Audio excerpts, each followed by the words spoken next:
So in this video we're going to be talking about the Hellenistic East, what happens in the world that Alexander conquers after he's gone. So the first thing that happens after Alexander's conquests, and he sets himself up as king of Asia, is essentially that he dies. There's a lot more to this, and the ways in which Alexander deals with both his own Macedonian generals and warriors, and his Asian subjects.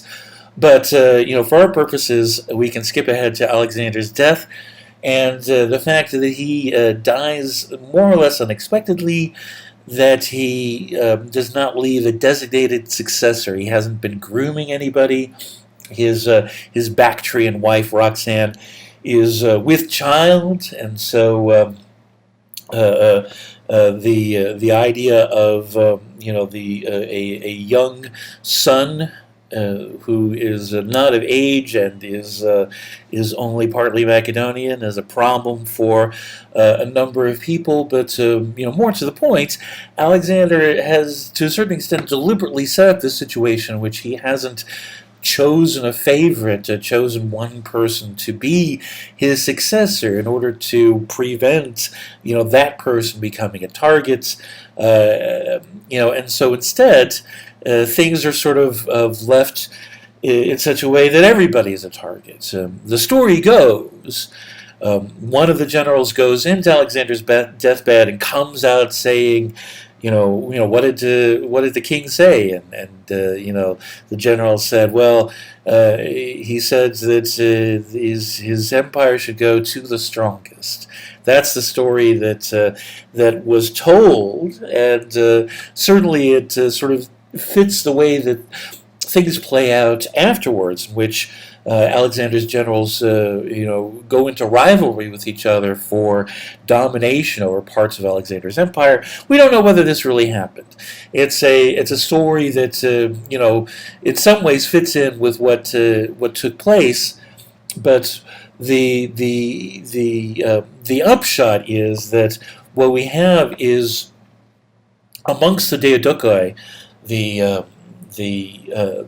successors, we have this large empire, this large dominion that Alexander carved out and has been diligently working to connect to the Greek idea, to connect literally to actual Greeks and Macedonians through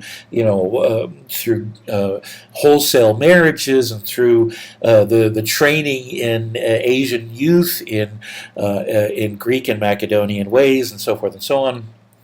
This vast empire is now divided up according to his successors, and there are a certain number of wars in which some of the players that seemed promising early on get eliminated along the way. For example, the very colorful character Antigonus the One-Eyed, who is fascinating to read about, seems like he's going to be important early on, but gets shoved out of the picture partway along, and we end up with a relatively stable setup after a while, in which we have ruler in Macedon itself, ruling over Macedon and Greece. We have a ruler in the majority of the Persian Empire, the Asian portions of the Persian Empire, which is the Seleucid Empire. And then we have Egypt and related dominions that are ruled over as the Ptolemaic Empire. And so this becomes the fact of life for the Hellenistic East, that all of these territories that were brought together under Alexander, that were the process of Hellenization was begun under Alexander, continued under Alexander's generals, who were also Macedonian, who were also, through, either, for pursuing the same kinds of goals or, entirely out of self-service, were constantly melding together their empires, the territories under them, with their Greek and Macedonian heritage. So the Seleucid Empire in the east begun under Alexander's general Seleucus, and so he is present at the beginning of the 3rd century, and this carries on all the way down into the middle of the 2nd century. And the last important Seleucid emperor is Antiochus the Fourth, who gets into a great deal of trouble with the Romans, who start to move into the Hellenistic world after 200 or so. In the East, the cities are infused with Greek architecture, and often on a colossal scale. The great buildings and temples at Pergamum in western Anatolia reflect all that these wealthy and Greek-inspired empires of the East could accomplish. And become, capitals of the Mediterranean world, and interconnected by, united by their shared Greek heritage, by their shared Greek language, by the shared Greek idea of society.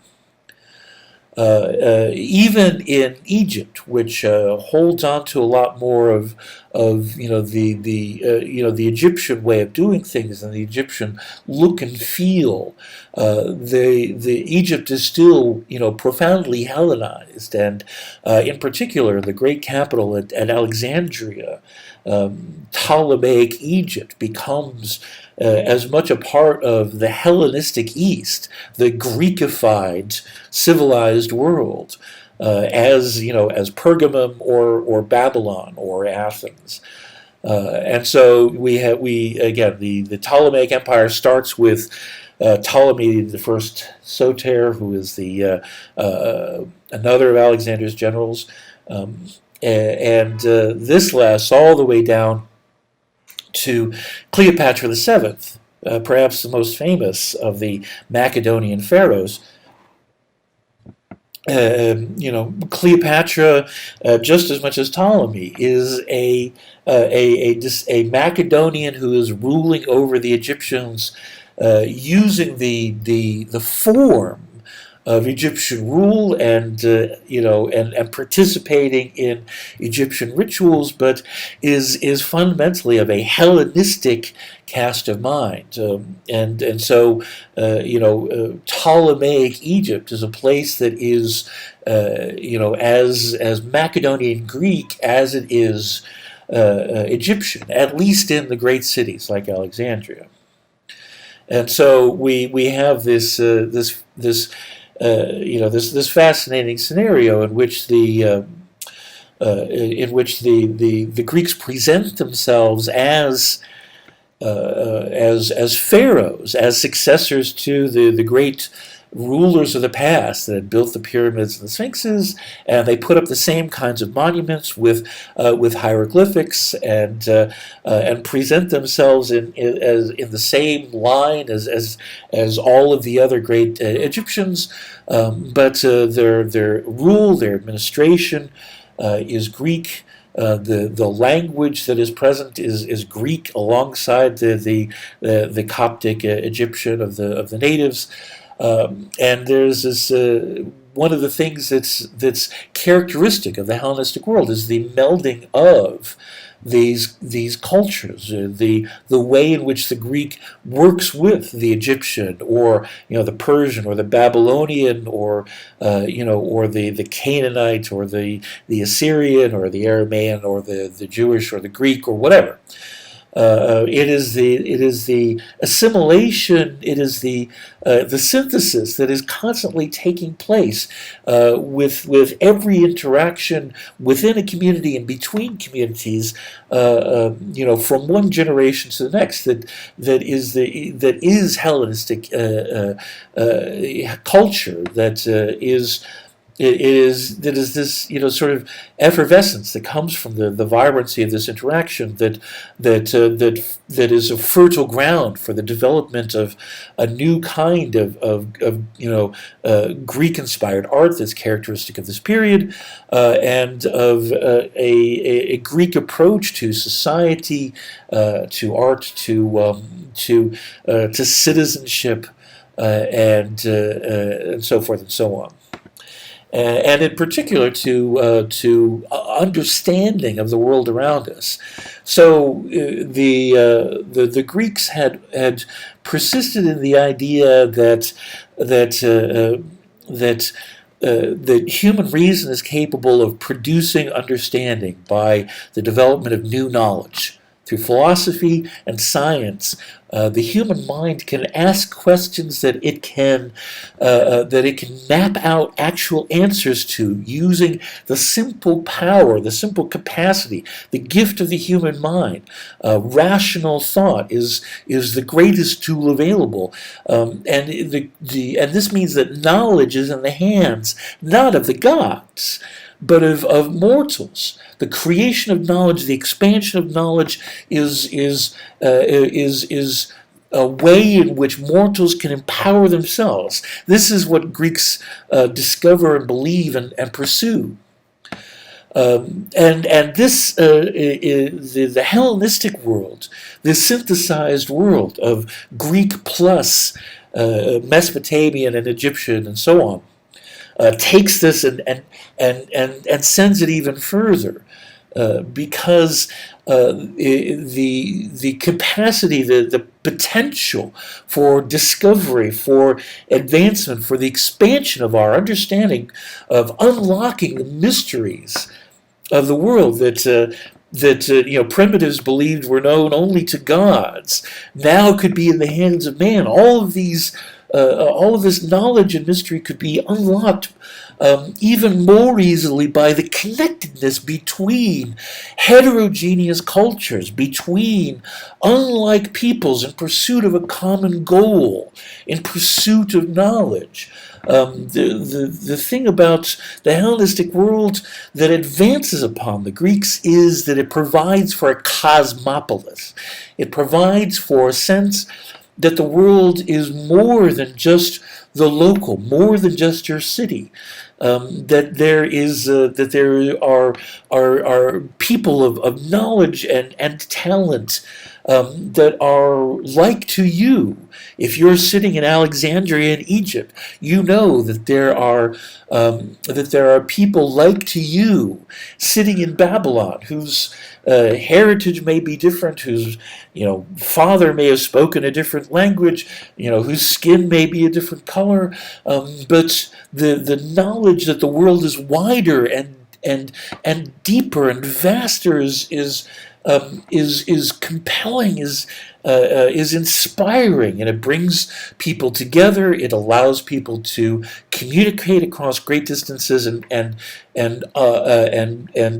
share books and knowledge faster and easier, to travel to great libraries like the library at Alexandria that we're looking at. And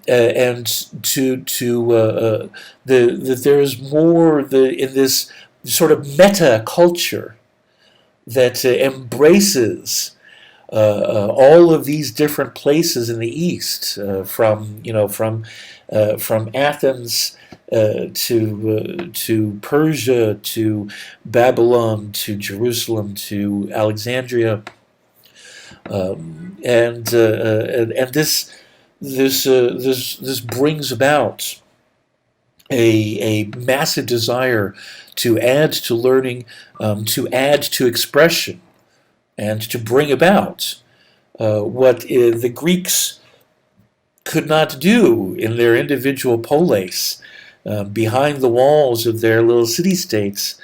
The Hellenistic world opens up a real possibility of finding a way to achieve the ideal society. And we'll see how that contributes to the advent of the next conquerors to come along, who are infected with this idea. The Romans, when it comes to that, for now, that's that.